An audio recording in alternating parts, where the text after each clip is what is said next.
The Essential Education projector range from Hitachi sponsors ICT programs.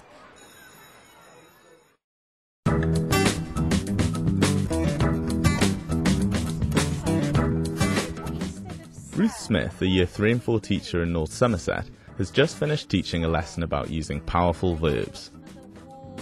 Don't say said, say whispered, suggested, shouted, asked, replied. I think it went really well. I was really pleased with it. I love the way that they work on the suite. Can't wait to get on and typing at the keyboard. Their skills are developing really well for a Year 3-4 class. I am pleased with the skills that are developing. In Bristol, Melody Gibson has been using her new whiteboard to teach the same subject to her Year 4 group. Guess what it might be? Hold it. Let's have a look. Well done, okay. I think it went really well. I mean, the children all seem to be working quite hard, and looking around afterwards, they'd all completed the task quite confidently. Given total access to the footage of both lessons was ICT consultant Judith Pemberton-Bennett, and she scrutinised every minute. Now Judith's taking the class. Ruth and Melody have agreed to meet her face-to-face and find out how they can move their ICT skills onto the next level. Right, what I thought I'd like to do now was to show you what the next steps are, if you like, that you're now at this level and you're using IT at different stages and different ways, but to show you how you could use the technology to really make the lesson sing, if you like. And I'm going to use a smart board to show you, I'm not going to go through the whole lesson, I'm just going to show you some different techniques that you could slot in at different stages of the lesson. First of all, Judith looks at how best to start the lesson. Goldilocks was very capable of misbehaving. Ruth began her lesson by presenting from the front, using the overhead projector. Next, the children read the text together. Then Ruth talked about the powerful verbs in the text. What could we put instead of say? What word could we use? Melody started her lesson from the front too, using her whiteboard to present and discuss a piece of text. Asked what the grasshopper had been doing during the summer while they had been getting their food.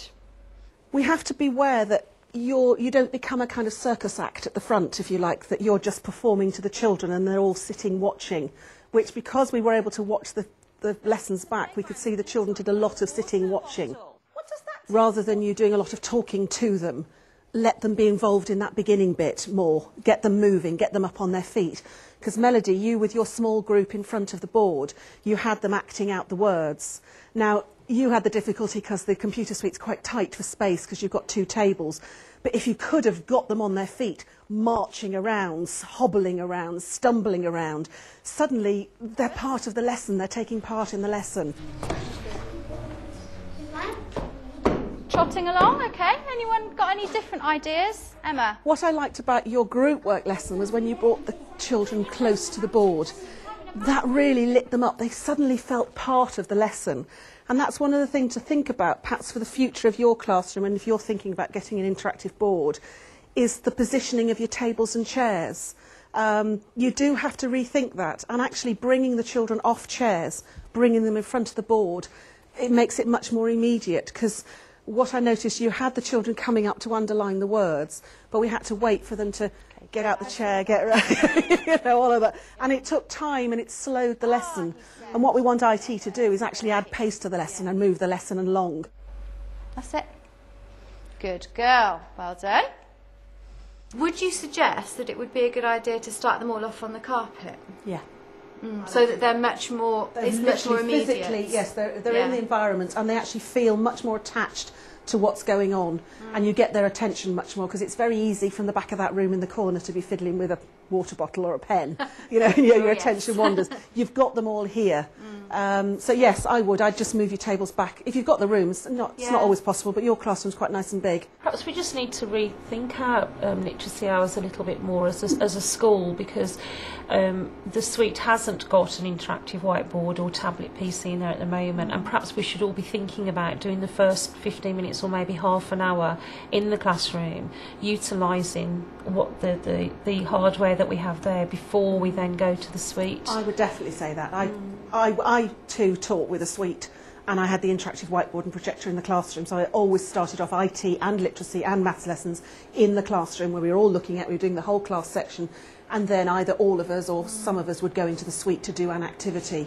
Do you often teach literacy in the suite then? We do. Each class does an hour a week of literacy. In the suite? In the suite. Yeah. An hour of numeracy, an hour discrete IT, and then an hour of any other national curriculum subject. I mean, our problem is we've got 12 classes, and it's just not possible to do that. So we're only timetabled to do ICT in the ICT suite. After using the overhead projector, Ruth grouped the children around the computers and gave them a PowerPoint presentation. Thinking about the PowerPoint presentation, I mean, at the moment, that's all we can do in the suite is use the suite. But once we've got a projector in there, which is sort of where we want to go, do you think a PowerPoint presentation looks better from the front of the class onto being projected onto whatever interactive whiteboard or whatever, or being run on the suite so that they're looking individually at a screen? Which do you think is more powerful? Oh, definitely on the board at the front, without it. I thought you were terribly brave. She had 9 computers, and she had 6 children standing behind each computer, or however many it was. In a lot of schools, teachers would say, I couldn't possibly do that because Johnny would be kicking somebody and bashing somebody.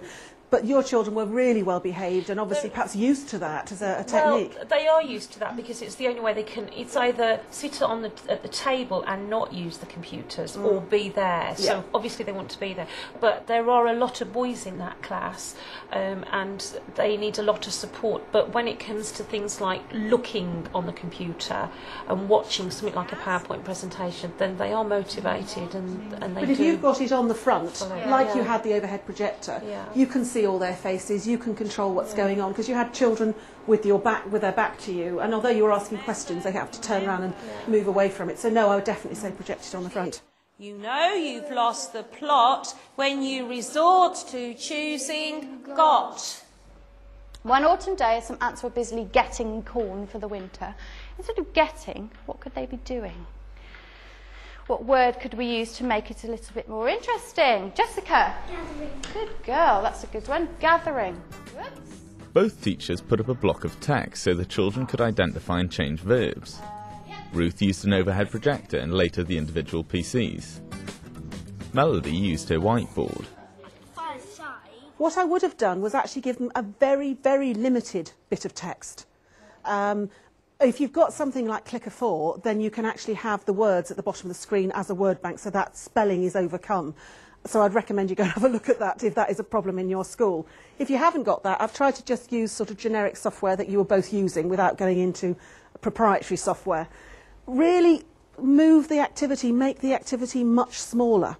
And so this was the idea that you took one sentence and they just changed one sentence.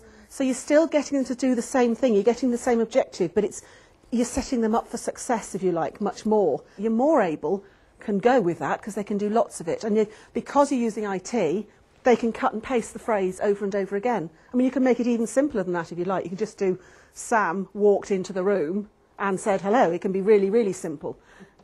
So the one thing you both didn't do was any modelled writing. I was desperate for you to do some modelled writing with your group that was sitting on the carpet. You know, taking the activity one further from just looking at the words and what other words we could put in. So how did they walk? Well, you can drag a word and you can say, which one of those are we going to do? What did they say? Well, they shouted, or how did they say it? They shouted it, or they bellowed it. And you're setting the children up. They've got the words there. They've got the ideas there. Just keep it really simple, because you had quite a lot of text that some of them had to deal with, which, you know, it was kind of repetitive, wasn't it, really? You know, but I know that was the point, that you wanted them to know that walked came up and said came up lots and lots. But just, again, using the technology to make the activity up a notch. There are other ways to help the children stay involved when they're using ICT resources. You know, we were talking about the children needing to be moving in that first bit, because it becomes very passive, because they were looking at you, and although the PowerPoint was lovely, they were still looking at the PowerPoint. They weren't doing anything with it as such. What I would tend to do is I would very often say, right, I'm going to split you into 2 groups or 3 groups. or this, you know, this half of the room and this half of the room. Right, this half of the room, get the thesauruses now. I want you to come up with as many words as you can for said. This half, I want you to come up with as many words as you can for walked. You're the green group, you're the red group. Go. And I put the ticking clock to show them that the time was coming up. And then I'd say, right, let's see whether I found more words than you found. Let's see which one. So you're having a discussion about, have we got whispered, have we got cried, have I found any more? And you can use this. This one is just a block over. You can also use, which I know Melody's got on her board, it's like a blind, which is the same sort of thing. You just pull it down and it means you can reveal it bit by bit. That is really useful as well, the blind facility, when you're reading text. Because I noticed that on yours, you had, I mean, obviously the overhead transparency make it difficult, but I know people sort of try and balance bits of paper on top of it. But this is really nice because you're concentrating the children's mind on which bit you really want them to look at. And it can be difficult if they're quite a way away, even though it's a big sized text. Nifty devices with text are not the only way to grab children's attention. Pictures can work well too. One of the things that we need to look at is how we can use IT to make the lesson better, more engaging for the children, to get their enthusiasm, to get them interested. And one of the ways to do that is to use pictures, which you had both started to do. You had a lovely little cartoon of a dog chasing a postman and trying to bite his bum. And you could see the children's faces when it came up, and you uncovered it so that they could see it gradually. And you, when you used your PowerPoint, you found bits of clip art which you had whizzing in. And again, the children's faces when they were watching it, they were with you, they were alive, which they hadn't been when we were just looking at text, which, you know, is okay, but it's not that interesting. So finding bits of clip art or actual pictures really will help illustrate the point. In this sense, if you had this, you could say to the children, that teacher is not just saying hello. What is that teacher saying? He's shouting, he's screaming at the children. And just seeing that will make them smile, it'll make them be engaged with you and help those visual learners to connect what you're talking about. I have had a bit of a problem to try and actually find appropriate clip art and pictures on the internet. I mean, is there a site that you could recommend that would be useful? I tend to just go to Google and click images, and in this case, let me show you this one, I just clicked walking and just picked off the pictures. Both teachers felt the children enjoyed the lessons and achieved their objectives. And this success appears to be down in part to the use of ICT. Just going back a few years, you know, if you hadn't got your interactive whiteboard and I hadn't got my suite, to think how we would have taught this lesson would have been so more boring. And I know that my sort of 21, 22 boys would have been climbing the walls. And I just think that IT helps so much with classroom management because the children are so motivated with what they're seeing. They're enthusiastic. They can't wait to get their fingers on the buttons or the pen on the board. And because they're so engaged, the learning goes up as well, isn't it? Yeah. You know, because they're so much more focused. Exactly, which is like my children, you know, they, as I said, they were trying to spell words that I'm sure if they'd have had a pen and a paper, they would have settled for a far easier word that they thought they could spell. They became adventurous, and that was down to not really me and my lesson, that was down to IT and what it produced from them.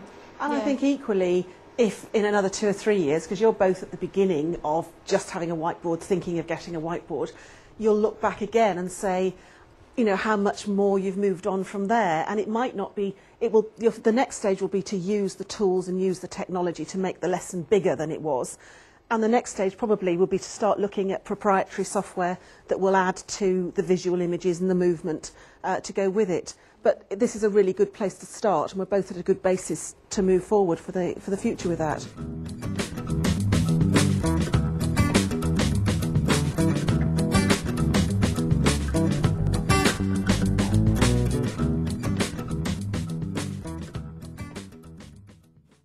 Essential education projectors from Hitachi sponsor ICT programs.